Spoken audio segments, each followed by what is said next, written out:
Pois então, pessoal, boa noite. Testando esse novo modelo aqui de apresentação, vamos fazer o teste, ver se vai funcionar. De antemão, já peço desculpa aí por eventual erro. É o primeiro que eu faço dessa maneira e vamos torcer para que dê tudo certo. O material dessa semana, então, a gente vai falar sobre sistemas eleitorais. Sistemas eleitorais, o que é importante a gente saber? Que é a regra, o conjunto de regras que vai organizar as eleições e o processo eleitoral. Então, eu preciso entender que eu tenho a espécie majoritária, a espécie proporcional e essas outras duas espécies aqui. Vocês vão me desculpar, obviamente, pela marcação da caneta, porque até pegar o jeito vai ser assim. Mas então, para dar mais destaque, nós temos essa e essa aqui em vigência no Brasil, certo? Pois então, o sistema majoritário, ele busca a maioria, ele busca dar o cargo para aquele que obtiver o maior número de votos. E nós temos dois critérios.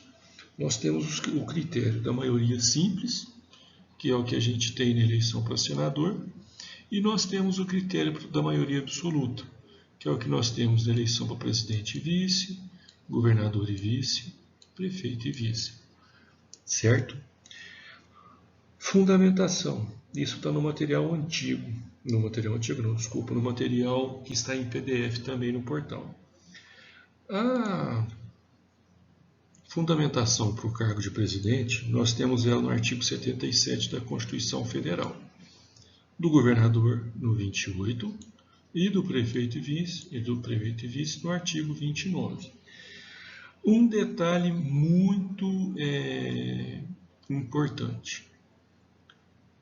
Aqui, na eleição para senador, nós não temos a figura do segundo turno. Por isso que a maioria buscada é a maioria simples. Em contrapartida, tanto para presidente quanto para governador, aqui é governador e não governados, tanto para presidente quanto para governadores, nós teremos obrigatoriamente o segundo turno quando no primeiro nós não tivermos a maioria absoluta. Desculpa, a maioria é 50% mais um dos votos válidos. Já para prefeito e vice, nós só teremos o segundo turno em cidades que tenham um número maior de 200 mil eleitores, certo? Então, 200 mil eleitores. Pois bem, há um tempo atrás, eu me recordo de ter dito isso não na aula de vocês ou no da outra turma, que para esses cargos aqui, e na verdade para esse daqui também, nós temos a aplicação do princípio da indivisibilidade da chapa. Ou seja, embora o número que vai aparecer é o do senador, quando eu digito aquele número, eu estou votando no senador e em todos os seus suplentes. Então eu não posso cometer o equívoco de falar, não, eu só votei para senador. Não. Você votou para senador e também para os outros suplentes. Presidente e vice,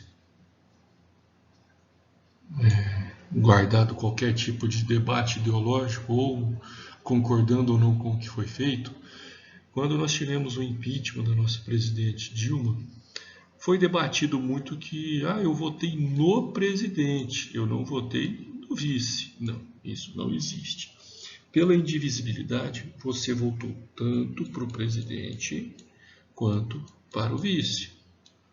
Por um detalhe lógico, eu não consigo registrar uma chapa sem a presença dos dois, certo?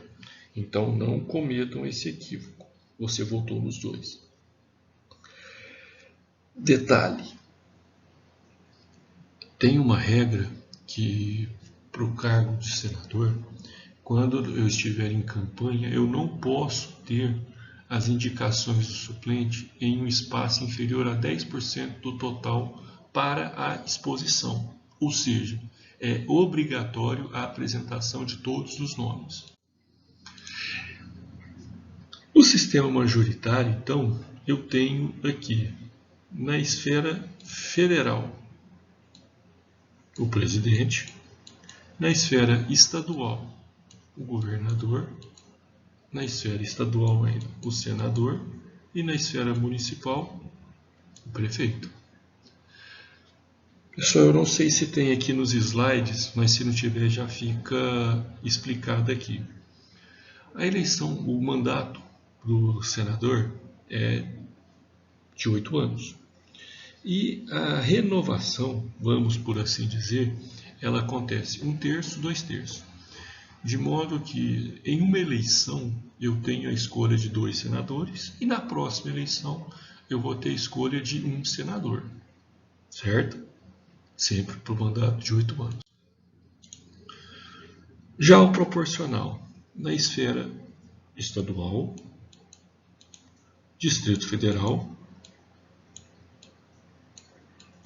e estadual.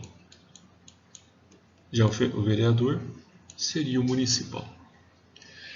Aqui é muito simples.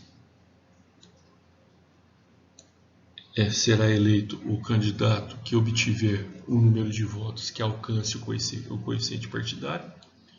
Idem, idem e idem. Um detalhe muito importante para a gente poder falar. Nem sempre o mais votado é eleito. Por isso, a importância em escolher um partido, agora com o fim da coligação, que lhe possibilite obter um número suficiente de votos. Muito relevante isso.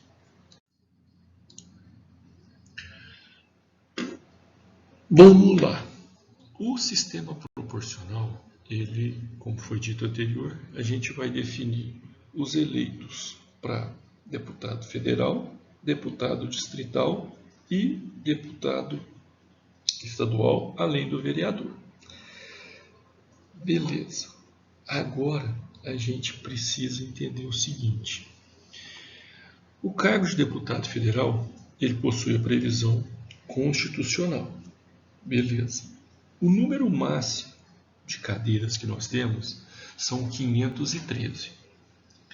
Tá, professor, como que é definido a ocupação dessas cadeiras? O que nós temos é que o número mínimo será de 8 e o número máximo será 70. Para fins de curiosidade, o estado de São Paulo, ele ocupa 70 cadeiras. O estado de Minas Gerais, por sua vez, ele ocupa 53. É o segundo estado com maior número de representantes. Beleza. Ciente dessa informação, e lá no material que está no portal, tem o número de cadeiras ocupadas por cada estado. Lá no material, nós temos todos os estados e a sua composição. Fixem bem esse critério aqui, porque o número de deputado federal ele vai balizar, inclusive, o preenchimento da Assembleia Legislativa e da Câmara Distrital.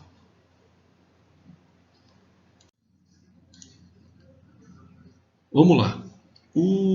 A definição de vagas para deputado estadual. Eu tenho um conceito, que esse daqui eu preciso ler para vocês. É a regra do artigo 27 da Constituição Federal. O número de deputados à Assembleia Legislativa corresponderá ao triplo da representação do Estado na Câmara dos Deputados e, atingido o número de 36, será acrescido de tantos quantos forem os deputados federais acima de 12. Aqui a gente tem, então, um número mínimo de 24. Por que eu tenho um número mínimo de 24? Porque é o triplo do número de deputados federais. O número mínimo de deputado federal são 8. Logo, 8 vezes 3, 24. E para quem acredita que não aprenderia cálculo com um professor de direito, essa máxima será derrubada agora. Vamos lá. Vamos trabalhar aqui como que eu faria para poder calcular o número de vagas de deputado estadual da Assembleia daqui de Minas Gerais. Primeiramente, eu vou pedir para que vocês peguem um papel e uma caneta. Beleza?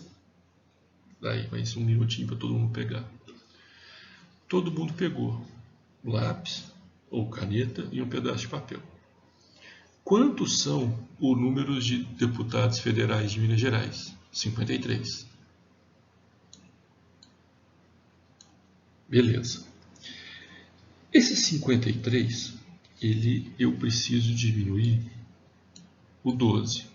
Professor, por que eu preciso diminuir o 12? Regra final do artigo 27. E, atingindo o número de 36, será acrescido de tantos quanto forem os deputados acima de 12. Então, 53 menos 12 vai ser igual a 41. Certo. Reserva isso daqui. Agora, como, professor, são 41? Não, não são 41. Primeira regra. O número de deputados da Assembleia corresponderá ao triplo da representação do Estado na Câmara dos Deputados. E atingido 36, eu vou somar com esse resultado aqui. 36 com 41. Logo, eu terei de representação na Assembleia Legislativa 77 candidatos. Professor, não entendi essa regra. Vamos lá. Eu tenho um estado cuja representação supera em muito o 24, que seria o número mínimo. Beleza. Ultrapassa os 36, certo? Então, eu vou pegar o número total de candidatos, de deputados federais, vou subtrair 12. O resultado, 41. Esse resultado de 41, eu vou somar com aquele número cabalístico, vamos assim dizer, que está previsto na Constituição Federal. Ou seja, eu tenho os 36 previstos na Constituição, mais o 41, que é o número que excede de 12. Logo, eu terei 77 deputados estaduais. Esse é o critério para fixação em Minas. Se eu fosse calcular o estado de São Paulo, eu substituiria aqui o 53 por 70 e faria todo esse resultado. 70 menos 12, 70 menos 12, 58. 58. Esse 58 eu somaria com os 36.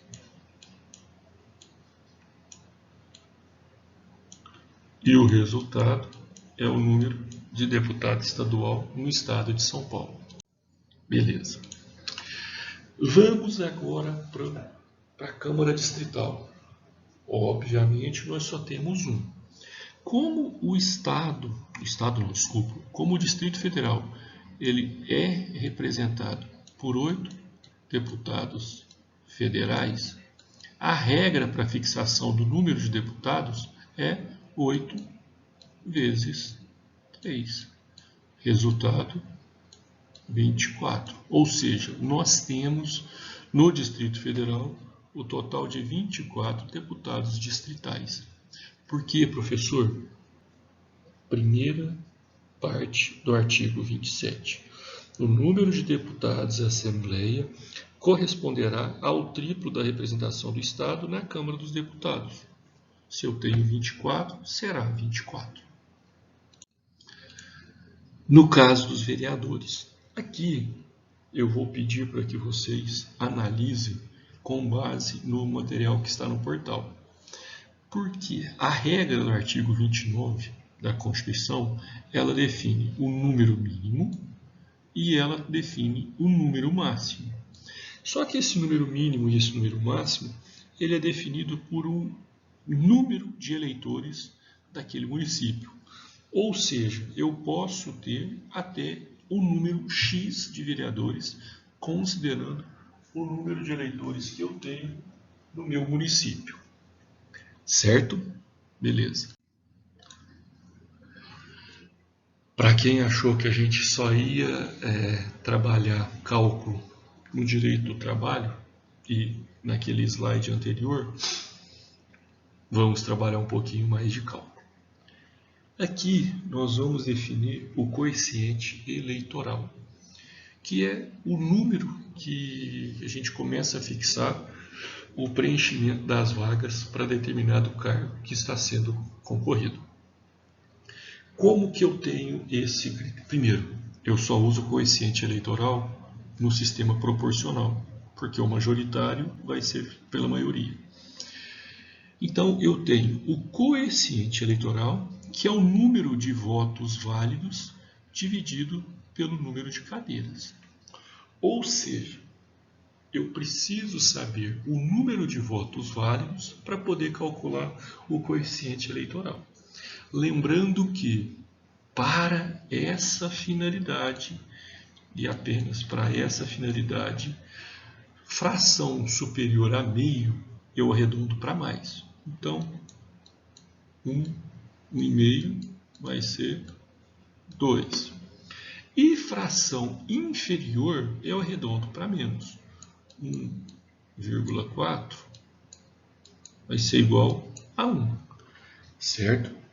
Isso daqui é muito, muito, muito importante pelo seguinte critério.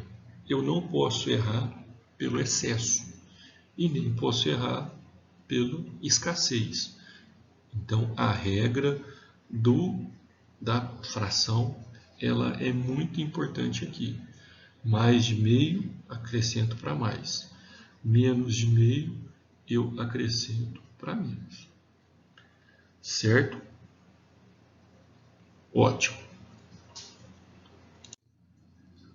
Como não poderia deixar de ser, vamos ter uma continha besta aqui. Eu tenho um município X em que tenha comparecido na eleição para vereador um total de 45 mil eleitores. E nessa eleição, comparecido e votado validamente. E nessa eleição eu tenho a concorrência de 15 vagas. Como que eu vou descobrir o coeficiente eleitoral? Eu tenho aqui os votos válidos, 45 mil.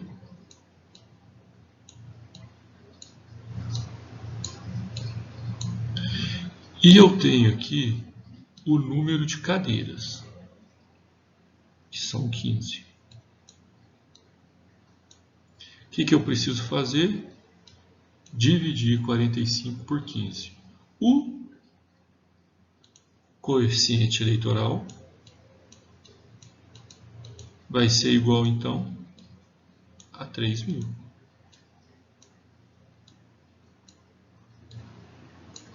Esse daqui é o número mínimo para que eu faça um vereador. Certo? Número mínimo. Professor, significa que eu tenha, seja o mais votado, seja eleito? Não. Pode acontecer de você ser o mais votado, mas seu partido não ter alcançado a cota. Então vamos lá. Coeficiente eleitoral, nós entendemos que ele vai ser a divisão do número de votos válidos pelo número de cadeiras disponíveis. Esse resultado aqui, então, seria o coeficiente eleitoral. Professor, resolveu? Não. Agora eu preciso do coeficiente partidário. Esse coeficiente partidário ele é definido por essa fórmula aqui, que seria o número de votos válidos do partido dividido pelo coeficiente eleitoral. Aqui é o número de cadeiras que esse determinado partido vai preencher. Um detalhe, aqui eu não considero nenhum tipo de fração. De 1,2 vai ser 1. De 1,999 vai ser 1. Por quê? Porque eu não consigo dividir um vereador ao meio. Então, qualquer que seja a fração, arredondo para menos. Beleza? Vamos lá. Vamos calcular então, como não poderia deixar de ser, o coeficiente partidário. Aqui essa formulinha aqui está errada. A fórmula é essa daqui. O coeficiente partidário é igual a votos válidos do partido dividido pelo coeficiente eleitoral. Beleza. Eu tenho aquele município com 45 mil eleitores e eu tenho as 15 cadeiras. Eu quero saber, nessa perguntinha aqui, nesse primeiro momento, quantas vagas cada partido vai preencher. Então vamos lá então. Eu tenho o número de votos válidos por partido. Tem. Do partido A, o número de votos válidos é 20.250. Para saber quantas cadeiras esse partido vai preencher, eu vou pegar 20.250 e dividir pelos 3.000, que é o coeficiente eleitoral resultado daquela soma anterior. Então, 20.250 dividido por 3.000, eu tenho 6,75. Isso daqui eu vou desprezar. Então, esse partido vai preencher 6 vagas. O partido B, eu vou dividir 7.200 por 3.000. Deu 2,4. Desprezo o 4. Esse partido vai preencher 2 vagas. O partido C, ele tem 6.300. Deu 2,1. Desprezo, vai preencher 2 vagas. O partido D, 8.550, deu 2,85. Desprezo 85, acumulou 2. O partido E, se vocês repararem, ele não alcançou o coeficiente eleitoral. Então eu tenho 2.700 dividido por 3. Aqui deu 0,9. Ou seja, não vou preencher esse partido aqui. Então vamos lá. Respondendo a pergunta, com base no coeficiente eleitoral obtido, bem como ciente do número de cadeiras, pela regra básica e levando em consideração o número de votos válidos partidos abaixo, quantas cadeiras serão preenchidas por cada legenda, sem considerar eventual sobras? Então eu tenho aqui que o partido A ocuparia 6, o partido B ocuparia 2, o partido C também 2 e o partido D também 2. Já o partido E não ocuparia nenhuma por esse critério. Certo? Então vamos lá. Pelo coeficiente partidário, eu pego esse resultado aqui, desprezo a fração e o número inteiro é o número de vagas que esse partido vai receber. Beleza. Aí nós temos as sobras. As sobras, o que a gente faz? A gente vai pegar o número de votos válidos e o número de cadeira obtida. Ou seja, partido A, ele teve 6 cadeiras obtidas. Para que eu consiga ter uma média e um número diferente do que foi o número de votos, para o número de vagas obtidas, eu acrescento 1, independentemente de qual que seja. Então, vamos lá. Se eu tenho 6, eu acrescento 1, 7. Se eu tenho 2, acrescento 1, 3. Se eu tenho 0, acrescento 1 e vou ter 1. Aí, o que eu vou fazer? Vocês lembram que lá naquela sobra de campanha, eu tinha um partido que tinha 6 vagas. Eu vou pegar o número de votos válidos do partido, vou dividir pelo número de candidatos e vou ter uma média. Se vocês fizerem, a média vai indicar que a primeira sobra vai ser preenchida pelo partido A segunda sobra pelo partido D e a terceira sobra pelo partido E. Como eu havia dito lá no começo, por não saber, eu não consigo voltar. Então, se eu não consigo voltar, eu vou disponibilizar depois o critério que eu fiz para fazer essa soma, porque a atividade da semana vocês vão precisar dela. E pessoal, o que eu tinha para falar era isso. Por ser a primeira vez, acredito que possa ter ficado um pouco turbulento, mas eu estou à disposição para esclarecer qualquer eventualidade, certo? Espero de alguma forma contribuir e se não tiver ficado claro, me chame para eu poder resolver. Certinho? Fiquem todos com Deus e um grande abraço. Abraço não, porque abraço não pode.